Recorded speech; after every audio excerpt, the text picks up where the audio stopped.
ونعوذ بالله من شرور أنفسنا ومن سيئات أعمالنا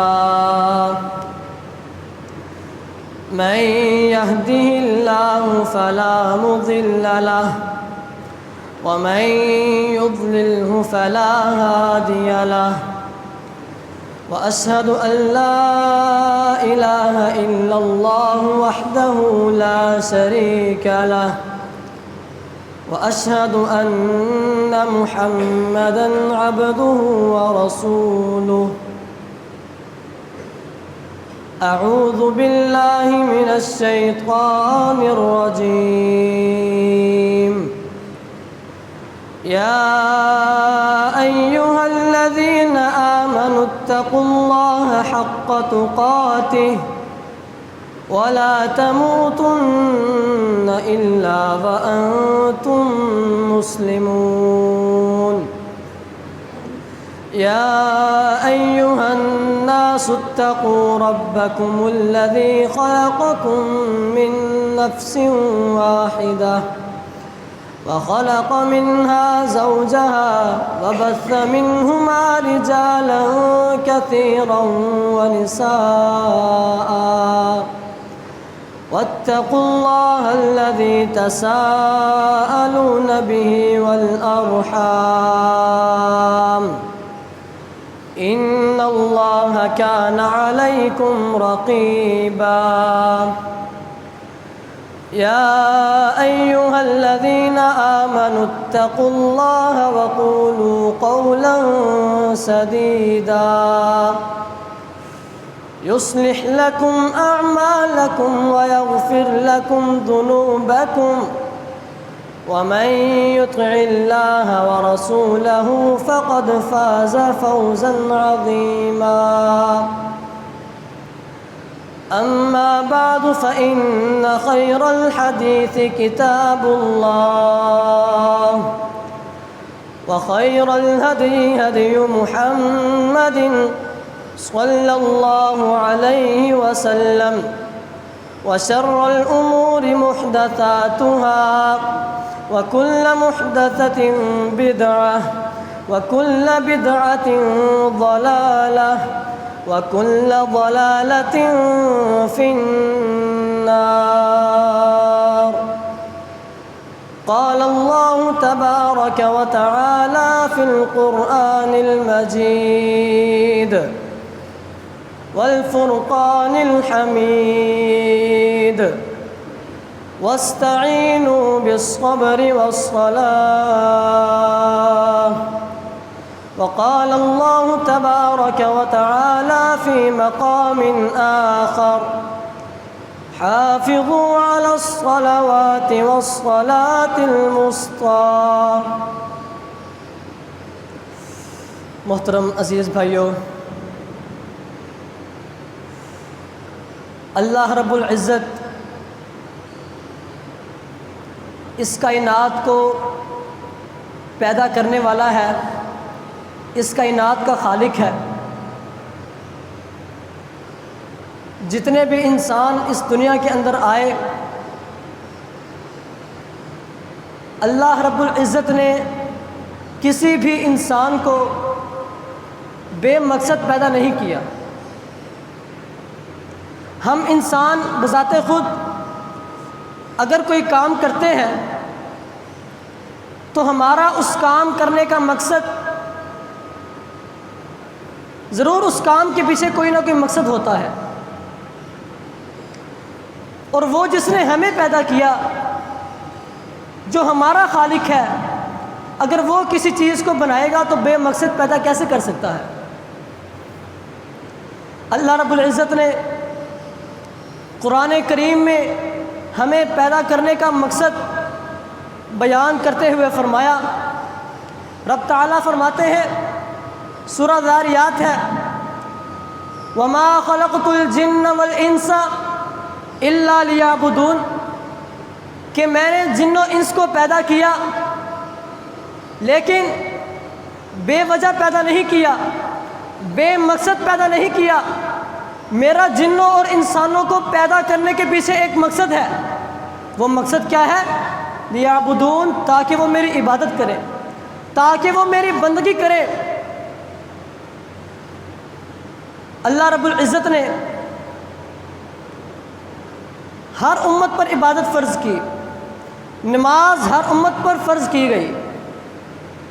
ہر امت کی نماز کا، اس کی عبادت کا طریقہ مختلف تھا، لیکن کوئی امت بھی اس عبادت سے، رب تعالیٰ کی بندگی سے بری نہیں تھی۔ اللہ رب العزت قرآن کریم میں ایمانیات کا ذکر کرتے ہیں۔ وحدہ لا شریک کی گواہی کے بعد، رب تعالیٰ کو ایک مان لینے کے بعد، خالق مالک رازق مان لینے کے بعد، اگر کسی چیز کا رب تعالیٰ نے حکم دیا تو وہ نماز ہے۔ نماز قائم کرنے کا رب تعالیٰ نے حکم دیا ہے، اور یہ نماز جیسا کہ میں نے پہلے بیان کیا کہ ہر امت پر فرض کی گئی تھی۔ رب تعالیٰ نے پچھلی قوموں کا تذکرہ کیا، پچھلی قوموں کا تذکرہ کرتے ہوئے ان کے ساتھ لیے گئے وعدوں کا تذکرہ کیا۔ موسیٰ علیہ السلام کی قوم سے رب تعالیٰ نے وعدے لیے تھے۔ قرآن کریم میں رب تعالیٰ فرماتے ہیں وَإِذْ أَخَذْنَا مِيثَاقَ بَنِي إِسْرَائِيلَ لَا تَعْبُدُونَ إِلَّا اللَّهَ وَبِالْوَالِدَيْنِ إِحْسَانًا وَذِي الْقُرْبَى وَالْيَتَامَى وَالْمَسَاكِينِ وَقُولُوا لِلنَّاسِ حُسْنًا۔ فرمایا رب تعالیٰ نے کہ ہم نے بنی اسرائیل سے وعدے لیے۔ کس چیز کے وعدے لیے؟ لا تعبدون الا اللہ، اللہ کے سوا کسی کی عبادت نہیں کرو گے۔ وبالوالدین احسانا وذی القربى والیتامى والمساکین، والدین کے ساتھ، قریبی رشتہ داروں کے ساتھ، یتیموں اور مسکینوں کے ساتھ حسن سلوک کرو گے، ان کے ساتھ اچھا اخلاق برتاؤ کرو گے، ان کے ساتھ بدتمیزی سے، غصے سے پیش نہیں آؤ گے، بلکہ ان کے ساتھ نرمی والا معاملہ کرو گے۔ آگے فرمایا وَقُولُوا لِلنَّاسِ حُسْنًا، لوگوں سے اچھی بات کرو گے، امر بالمعروف اور نہی عن المنکر کا کام کرو گے۔ اگر کسی کو دعوت دو گے تو پیار کے ساتھ، ادب احترام کے ساتھ دعوت دو گے، کسی کو منع کرو گے تو ادب کے ساتھ روکو گے، تمیز کے دائرے میں رہ کر۔ آگے کیا فرمایا؟ فرمایا وَأَقِيمُوا الصَّلَاةَ وَآتُوا الزَّكَاةَ، کہ نماز قائم کرو اور زکوٰۃ ادا کرو۔ معلوم ہوا کہ یہ نماز صرف اس امت کا فریضہ نہیں، یہ نماز صرف اس امت پر فرض نہیں کی گئی، بلکہ ہر امت کے لوگوں پر، تمام نبیوں کی امتوں پر، دنیا میں جتنے بھی انسان آئے سب پر اس نماز کو فرض کیا گیا۔ علیحدہ بات ہے کوئی اس نماز کو ادا کرتا ہے، کوئی رب تعالیٰ کی بندگی کو بجا لاتا ہے اور کوئی نہیں بجا لاتا۔ نبی مکرم صلی اللہ علیہ وسلم نے ایک مسلمان اور کافر کے درمیان فرق جو چیز کرنے والی ہے وہ نماز قرار دی ہے۔ ذرا غور سے سننا، نبی مکرم صلی اللہ علیہ وسلم فرماتے ہیں بین العبد و بین الکفر ترک الصلاۃ، ایک روایت میں ہے بین العبد و بین الشرک والکفر ترک الصلاۃ، کہ بندے اور کافر کے درمیان، بندے اور شرک کے درمیان اگر کوئی چیز فرق کرتی ہے تو وہ چیز نماز ہے۔ نماز کے ذریعے سے پتہ چلتا ہے کہ یہ شخص مسلمان ہے اور یہ نماز نہیں پڑھتا، یہ شخص کافر ہے۔ صاف صاف حدیث کے الفاظ ہیں، کوئی اس کے اندر مجہول بات نہیں، صاف الفاظ میں بیان کیا گیا کہ نماز نہ پڑھنے والا مسلمان نہیں ہو سکتا، اس کا مسلمانوں کے ساتھ کوئی تعلق نہیں، دین اسلام کے ساتھ اس کا کوئی تعلق نہیں۔ دین اسلام کے ساتھ، مسلمانوں کے ساتھ تعلق اس بندے کا ہو سکتا ہے جو شخص 5 وقت کی نماز باجماعت ادا کرتا ہے۔ سورۃ البقرہ رب تعالیٰ فرماتے ہیں الف لام میم ذالک الکتاب لا ریب فیہ ھدی للمتقین۔ رب تعالیٰ سورۃ البقرہ کی پہلی آیات کے اندر مومنوں کی صفات بیان کر رہے ہیں۔ الف لام میم ذالک الکتاب لا ریب فیہ ھدی للمتقین الذین یؤمنون بالغیب ویقیمون الصلاۃ ومما رزقناہم ینفقون، کہ وہ لوگ جو ایمان لاتے ہیں وَيُقِيمُونَ الصَّلَاةَ، نماز قائم کرتے ہیں، وَمِمَّا رَزَقْنَاهُمْ يُنْفِقُونَ، اور جو چیزیں ہم نے ان کو دی، جو مال ہم نے ان کو عطا کیا، ينفقون، وہ اس میں سے خرچ کرتے ہیں۔ آگے کچھ آیتوں کے بعد رب تعالیٰ فرماتے ہیں اولئک علی ھدی من ربہم واولئک هم المفلحون، کہ یہ نماز پڑھنے والے، زکوٰۃ دینے والے، رب تعالیٰ کی کتابوں پر، آسمانی کتابوں پر ایمان لانے والے، صحیفوں پر ایمان لانے والے، اولئک علی ھدی من ربہم، یہی لوگ رب تعالیٰ کی طرف سے ہدایت پر ہیں، واولئک هم المفلحون، اور یہی لوگ فلاح پانے والے ہیں، کامیاب ہونے والے ہیں۔ رب تعالیٰ نے قرآن کریم میں ارشاد فرمایا، اصل میں جب مسلمان فاتح ہو کر لوٹتے تھے تو ان کے ہاں یہ رواج تھا کہ وہ اپنے گھروں کی پشتوں کی جانب سے داخل ہوتے تھے۔ رب تعالیٰ نے قرآن کریم میں فرمایا کہ نیکی اس چیز کا نام نہیں کہ تم لوگ اپنے گھروں کی پشتوں سے داخل ہو، مشرق کی جانب سے داخل ہو یا مغرب کی جانب سے داخل ہو۔ کیا فرمایا؟ فرمایا نیکی کس چیز کا نام ہے؟ البر من آمن باللہ والیوم الآخر والملائکۃ والکتاب والنبیین وآت المال علی حبہ ذوی القربى والیتامى والمساکین وابن السبیل والسائلین وفی الرقاب فاقام الصلاۃ وآت الزکاۃ۔ فرمایا نیکی اس چیز کا نام ہے کہ تم اللہ پر ایمان لاؤ، آخرت پر ایمان لاؤ، فرشتوں پر ایمان لاؤ، کتابوں پر ایمان لاؤ، یتیموں مسکینوں کے ساتھ اچھا سلوک کرو، والدین کے ساتھ اچھا سلوک کرو۔ آگے کیا فرمایا؟ فرمایا وَأَقَامَ الصَّلَاةَ وَآتَ الزَّكَاةَ، نماز قائم کرو اور زکوٰۃ ادا کرو۔ نیکی اس چیز کا نام ہے۔ نماز قائم کرنے والا اصل میں نیکی وہ کر رہا ہے۔ محترم بھائیوں، یہ نماز ایک ایسا فریضہ ہے کہ جس سے کسی بھی انسان کو، کسی بھی مسلمان کو رخصت حاصل نہیں۔ ہاں، رب تعالیٰ نے مسافر کے لیے تخصیص کر دی، رخصت دے دی، لیکن نماز سے چھوٹ نہیں۔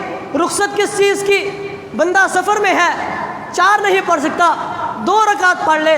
بندہ مریض ہے، 4 نہیں پڑھ سکتا، 2 رکعت پڑھ لے۔ بندہ نماز پڑھ نہیں سکتا، اشاروں کے ساتھ پڑھ لے۔ نماز سے کسی بھی حالت میں، کسی بھی صورت اس نماز سے چھوٹ کسی بھی مسلمان کو نہیں، رخصت کسی بھی آدمی کے لیے نہیں۔ آئے میں آپ کو صحابہ کے دور کی طرف لے کر جاتا ہوں۔ صحابہ کے دور میں نابینا بھی مسجد میں آتا تھا، صحابہ کے دور میں معذور بھی مسجد میں آتا تھا، صحابہ کے دور میں کڑکتی دھوپ کے اندر، ٹھٹرتی سردی کے اندر بھی مسجد میں نماز پڑھنے کے لیے آیا جاتا تھا۔ لیکن آج ہم اگر اپنا موازنہ کریں تو ہمارے ہاں کسی کو کوئی تکلیف نہ ہو، کسی کو کوئی معذوری لاحق نہ ہو، کسی کے ساتھ کوئی مسئلہ درپیش نہ ہو، وہ مسجد میں نماز پڑھنے کے لیے نہیں آتا۔ وجہ اور سبب کیا ہے؟ ہم اس نماز کی اہمیت کو نہیں جانتے۔ صحابہ کے دور میں منافقین کو دیکھ لیجئے، منافقین بھی صحابہ کے ساتھ نبی مکرم صلی اللہ علیہ وسلم کے پیچھے نماز باجماعت ادا کیا کرتے تھے۔ ان کو پتہ تھا کہ اگر ہم نماز باجماعت ادا نہیں کریں گے، صحابہ کے ساتھ مل کر نماز نہیں پڑھیں گے، نبی مکرم صلی اللہ علیہ وسلم کے پیچھے کھڑے ہو کر اگر نبی مکرم صلی اللہ علیہ وسلم نے پیچھے مڑ کر ہمیں دیکھ لیا، ہم نہ ہوئے، ہمارے نفاق کا پتہ چل جائے گا۔ منافقین پر فجر اور عشاء کی نماز بھاری ہوتی تھی، اور آج ہم اپنا موازنہ کریں کہ کیا ہم پر نمازیں بھاری نہیں؟ کیا ہم 5 وقت نماز باجماعت ادا کرنے کے لیے مسجد میں تشریف لاتے ہیں؟ جس شخص کو اذان کی آواز سنتی ہو، اس کے کانوں میں اذان کی آواز آتی ہو اور وہ نماز نہ پڑھے، یا پڑھے تو گھر میں پڑھ لے، دکان میں پڑھ لے، واللہ اس کی نماز نہیں ہوتی۔ محترم بھائیوں، اسلام کی بنیاد 5 چیزوں پر رکھی گئی ہے۔ نبی مکرم صلی اللہ علیہ وسلم نے فرمایا بنی الاسلام علی 5، اسلام کی بنیاد 5 چیزوں پر ہے۔ مطلب کہ اس اسلام کی بنیاد، اسلام کی اساس ایک مسلمان ہونے کے لیے 5 چیزیں ہر بندے کے لیے لازم ہے۔ شہادت اللہ الہ الا اللہ، لا الہ الا اللہ کی گواہی دینا، رب تعالیٰ کے سوا کسی کو حاجت روا نہ ماننا، رب تعالیٰ کے سوا کسی کی عبادت نہ کرنا، کسی کے سامنے سجدہ ریز نہ ہونا، کسی کو مشکل کشا حاجت روا نہ ماننا، کسی کے سامنے ہاتھ اٹھا کر التجا نہ کرنا۔ یہ ہے مطلب شہادت اللہ الہ الا اللہ وان محمد الرسول اللہ، اور محمد صلی اللہ علیہ وسلم کو رب تعالیٰ کا آخری نبی ماننا، محمد صلی اللہ علیہ وسلم کو رب تعالیٰ کا رسول ماننا۔ آگے فرمایا اقامت الصلاۃ، نماز قائم کرنا۔ نماز قائم کرنا بھی اسلام کے اساس میں سے ہے۔ وہ 5 چیزیں کہ جس کے ساتھ ایک شخص مسلمان ہو سکتا ہے، ان 5 چیزوں میں سے اقامت الصلاۃ بھی ہے، نماز قائم کرنا بھی ہے۔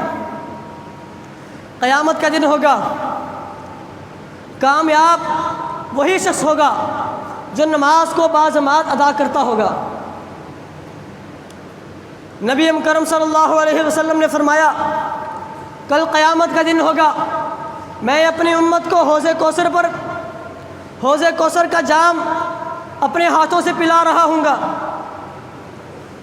صحابہ کہتے ہیں اللہ کے نبی، وہاں پر اتنی امتیں جمع ہوں گی، اتنے لوگ جمع ہوں گے، آپ اپنی امت کے لوگوں کو کیسے پہچانیں گے کہ یہ میرا امتی ہے، میں نے اس کو پانی پلانا ہے؟ نبی مکرم صلی اللہ علیہ وسلم نے اپنے امتی کی نشانی کیا بیان فرمائی؟ فرمایا میرے امتی اس پر ایک نشانی ہوگی کہ وضو کرنے کی وجہ سے اس کے وضو والے اعضاء چمک رہے ہوں گے، اور جو شخص نماز پڑھتا نہیں ہے، جو شخص مسجد میں آتا نہیں، اس شخص کے اوپر وضو والے آثار کیسے ہوں گے؟ وہ شخص وضو کیسے کرے گا؟ اور جب وہ وضو نہیں کرے گا کل قیامت کا دن ہوگا، واللہ نبی مکرم صلی اللہ علیہ وسلم اس شخص کو پہچانیں گے بھی نہیں۔ آج ہم محب رسول کے دعوے کرتے ہیں، محبت رسول کے نعرے لگاتے ہیں، لیکن یاد رکھنا جو شخص نماز نہیں پڑھتا، وضو نہیں کرتا، کل قیامت کا دن ہوگا ہم جس کے ساتھ محبت کا دعویٰ کرتے ہیں، کل قیامت کے دن وہ ہمیں پہچانے سے انکاری ہوں گے۔ کل قیامت کے دن ہمیں ان کے ہاتھ سے حوض کوثر کا جام نہیں نصیب ہو سکے گا۔ نبی کرم صلی اللہ علیہ وسلم نے فرمایا قیامت کے دن ہر انسان سے سب سے پہلے 5 چیزوں کے بارے میں سوال کیا جائے گا۔ ان 5 چیزوں میں سے سب سے پہلے نماز کے بارے میں سوال کیا جائے گا۔ فرمایا نبی کرم صلی اللہ علیہ وسلم نے ان اول ما يحاسب به العبد بصلاته، کہ کل قیامت کے دن ہوگا سب سے پہلے نماز کے بارے میں سوال کیا جائے گا۔ نماز کے ساتھ ایک شخص کا حساب کتاب شروع ہوگا۔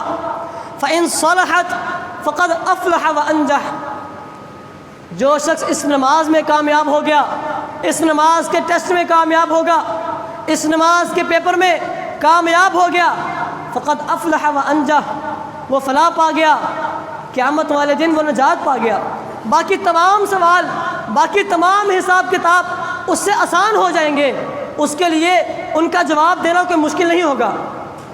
اور دوسری طرف اس کے برعکس اگر کوئی شخص اس کے اندر ناکام ہوا، فرمایا نبی کرم صلی اللہ علیہ وسلم نے وَإِن فَسَدَتْ فَقَدْ خَابَ وَخَسِرَ، کہ جو شخص اس نماز کے سوال کے اندر کامیاب نہ ہو سکا، اس نماز کے بارے میں رب تعالیٰ کے سامنے سرخرو نہ ہو سکا، فقد خاب و خاسرہ، وہ شخص گھاٹے میں گیا، خسارے میں گیا۔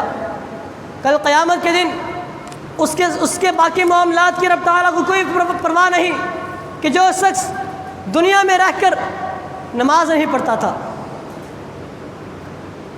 رب تعالی قیامت کے دن اپنی رحمت کے ساتھ جن لوگوں کو آخر پر جہنم سے نکالیں گے ان کی حالت نبی مکرم صلی اللہ علیہ وسلم نے بیان فرمائی ہے۔ نبی مکرم صلی اللہ علیہ وسلم نے فرمایا قیامت کا دن ہوگا، رب تعالی اپنی رحمت کے ذریعے سے جہنم سے کچھ لوگوں کو نجات دلائیں گے، فرشتوں کو حکم دیں گے کہ جاؤ ان کو جہنم سے نکال کر لاؤ۔ ان کی نشانی کیا ہوگی کہ وہ نماز پڑھتے ہوں گے، اور نماز پڑھنے کی وجہ سے ان کے سجدے والے اعضاء چمک رہے ہوں گے۔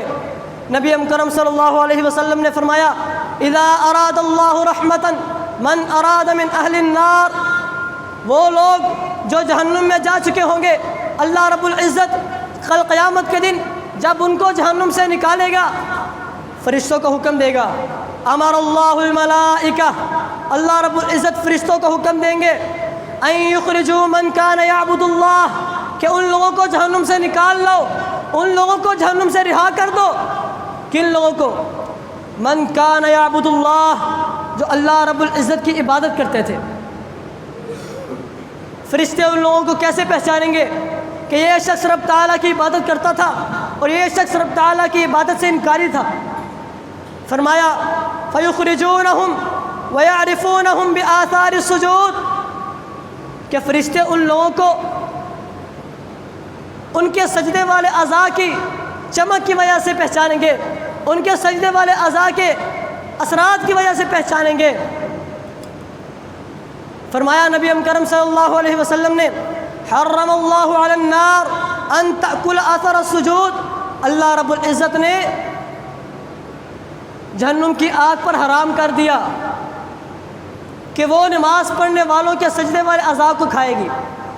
باقی سارا جسم جل کر راکھ ہو چکا ہوگا، سارے جسم کو آگ کھا چکی ہوگی، لیکن وہ اعضاء جو سجدے کے اندر استعمال ہوتے ہیں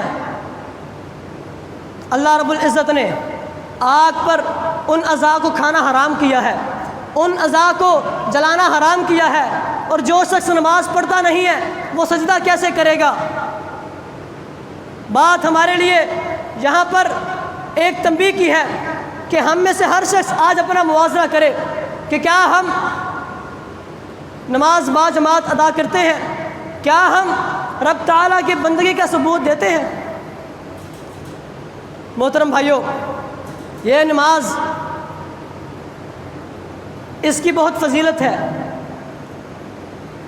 اس نماز کے ساتھ اللہ رب العزت کی مدد حاصل ہوتی ہے۔ شروع میں نے آیت کریمہ آپ کے سامنے پڑھی، رب تعالیٰ فرماتے ہیں وَاسْتَعِینُوا بِالصَّبْرِ وَالصَّلَاةِ، کہ صبر کے ساتھ اور نماز کے ساتھ رب تعالیٰ کی مدد حاصل کرو۔ اسی طرح یہ نماز گناہوں کی بخشش کا ذریعہ ہے۔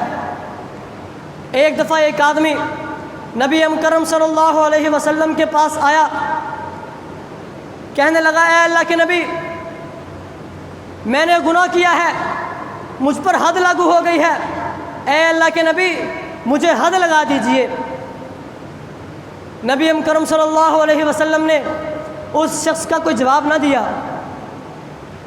اسی دوران نماز کا وقت ہو گیا، نبی مکرم صلی اللہ علیہ وسلم نے نماز پڑھائی، صحابہ نے آپ کے پیچھے نماز پڑھی، اور وہ شخص جو آپ سے حد کا مطالبہ کرنے کے لیے آیا تھا اس شخص نے بھی نبی مکرم صلی اللہ علیہ وسلم کے پیچھے نماز پڑھی۔ نماز پڑھنے کے بعد وہ بندہ پھر آیا، کہنے لگا اے اللہ کے نبی مجھ پر حد لاگو کیجئے، میں گناہ کو پہنچا ہوں، میں حد کو پہنچا ہوں، میں نے گناہ کیا ہے، مجھ پر حد لاگو کیجئے۔ نبی مکرم صلی اللہ علیہ وسلم نے کیا فرمایا؟ الیس قد صلیت معنا، حد کے بارے میں سوال کرتا ہے، مانا کہ تو گناہ کو پہنچا ہے، لیکن بتا کہ کیا تو نے ہمارے ساتھ نماز نہیں پڑھی؟ کہنے لگا اے اللہ کے نبی پڑھی ہے، آپ کے ساتھ، آپ کے پیچھے صحابہ کے ساتھ نماز با جماعت پڑھی ہے۔ کیا فرمایا نبی مکرم صلی اللہ علیہ وسلم نے؟ فرمایا فَإِنَّ اللَّهَ غَفَرَ لَكَ ذَنبَكَ، اللہ رب العزت نے تیرے اس نماز پڑھنے کی وجہ سے تیرے اس گناہ کو مٹا دیا ہے۔ معلوم ہوا کہ یہ گناہ رب تعالیٰ کی مدد کا ذریعہ بھی ہے اور گناہوں کی بخشش کا ذریعہ بھی ہے۔ نماز نہ پڑھنا، قرآن کریم میں اس کو منافقین کی نشانی بیان کیا گیا۔ اللہ رب العزت فرماتے ہیں ان المنافقین یخادعون اللہ وهو خادعهم واذا قاموا الى الصلاة قاموا کسالى، کہ یہ منافق یہ اللہ کو دھوکہ دیتے ہیں، یہ سمجھتے ہیں کہ یہ اللہ کو دھوکہ دے رہے ہیں، حالانکہ ایسی بات نہیں۔ هو خادعهم، اللہ رب العزت ان کو دھوکہ دیتا ہے۔ آگے کیا فرمایا؟ وَإِذَا قَامُوا إِلَى الصَّلَاةِ قَامُوا كُسَالَى، یہ منافقین جب نماز کے لیے کھڑے ہوتے ہیں قاموا كُسَالَى تو سست ہو کر کھڑے ہوتے ہیں، سستی کے ساتھ، گرے ہوئے قدموں کے ساتھ یہ نماز کے لیے کھڑے ہوتے ہیں۔ محترم بھائیوں، ایک دفعہ ایک صحابی نے ایک منافق کے قتل کی اجازت چاہی۔ نبی مکرم صلی اللہ علیہ وسلم نے صحابی سے سوال کیا کہ کیا یہ شخص ہمارے ساتھ نماز نہیں پڑھتا؟ صحابی نے جواب دیا اے اللہ کے نبی، نماز تو پڑھتا ہے پر دکھانے کے لیے تاکہ میرا قتل نہ ہو جائے۔ نبی مکرم صلی اللہ علیہ وسلم نے کیا فرمایا؟ نانا، اس کو قتل نہیں کرنا، اگر اس کو قتل کیا لوگ کہیں گے کفار کو بہانہ مل جائے گا، کفار کہہ سکتے ہیں کہ محمد اپنے ساتھیوں کو قتل کرتا ہے۔ مطلب کہ جو شخص نماز پڑھتا تھا صحابہ کے دور میں، نبی مکرم صلی اللہ علیہ وسلم کے دور میں، اس کو بھی مسلمان سمجھا جاتا تھا۔ آئیے ہم اپنا موازنہ کریں ان لوگوں کے ساتھ کہ جو نماز نہیں پڑھتے، کیا ہم میں اور ان میں کوئی فرق ہے؟ کیا ہمارا اور ان کا حساب کتاب ایک طرح کا ہے؟ کیا کل قیامت کے دن ہم پر نمازی ہونے کی یا مسلمان ہونے کی کوئی نشانی ہوگی؟ محترم بھائیوں، رب تعالیٰ نے اس نماز کے لیے امر کا صیغہ استعمال کیا، اقیموا الصلاۃ وآتوا الزکاۃ۔ ایک اور جگہ پر فرمایا حافظوا علی الصلوات والصلاۃ الوسطیٰ۔ اللہ رب العزت سے دعا ہے اللہ رب العزت ہمیں نماز باجماعت ادا کرنے کی توفیق عطا فرمائے۔ وما توفیقی الا باللہ۔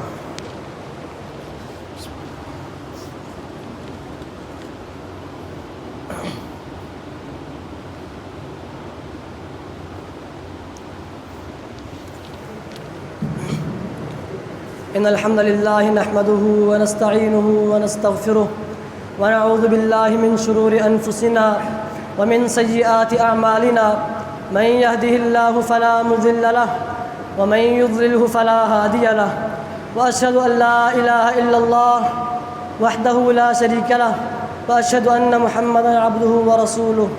اعوذ بالله من الشيطان الرجيم، يا ايها الذين آمنوا اتقوا الله حق تقاته ولا تموتن إلا وأنتم مسلمون۔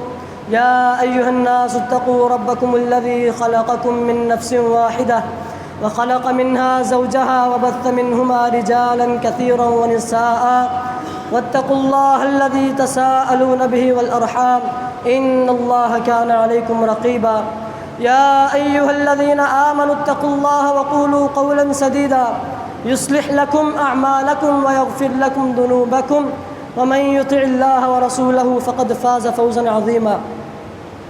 محترم بھائیوں، ہم بہت سے دروس سنتے ہیں، بہت سے خطبات سنتے ہیں، لیکن ان خطبات اور ان دروس کا ایک مقصد ہوتا ہے تاکہ ہم اپنی اصلاح کریں، ہم جو کچھ سنیں اس پر عمل کریں، جس سے منع کیا جائے اس سے رک جائیں۔ تو میں نے آپ کے سامنے آج نماز کے حوالے سے گزارشات رکھی ہیں۔ نماز ہمیں نہ صرف خود کو اس کی عادت ڈالنی چاہیے بلکہ اپنے بچوں کو بھی اس نماز کی ترغیب دینی چاہیے۔ صحابہ کہتے ہیں ہمیں حکم تھا کہ اگر بچے 7 سال کے ہو جائیں انہیں نماز کا حکم دو، اور اگر 10 سال کے ہو جائیں نماز نہیں پڑھتے ڈانٹ کر سختی کے ساتھ نماز پڑھاؤ۔ اور اگر ہم خود نماز نہیں پڑھیں گے، اگر ہم خود اس کی پابندی نہیں کریں گے تو یاد رکھنا ہماری آنے والی نسلیں بھی اس نماز کی پابندی نہیں کریں گی، کیونکہ بچے وہی کرتے ہیں جو وہ دیکھتے ہیں۔ اور اگر ہم خود نماز نہیں پڑھیں گے تو ہم اگر کسی کو ترغیب دلائیں کہ یار نماز پڑھا کر، اس کا سیدھا سادہ جواب آگے سے کیا ہوگا؟ خود نماز پڑھتا ہے، مجھے حکم دے رہا ہے نماز کا، مجھے نماز کی دعوت دیتا ہے۔ تو محترم بھائیوں، اللہ رب العزت سے دعا ہے اللہ رب العزت ہمیں نماز با جماعت ادا کرنے کی توفیق عطا فرمائے۔ اقول قولی ھذا استغفر اللہ لی ولکم ولسائر المؤمنین واستغفروہ انہ غفور رحیم۔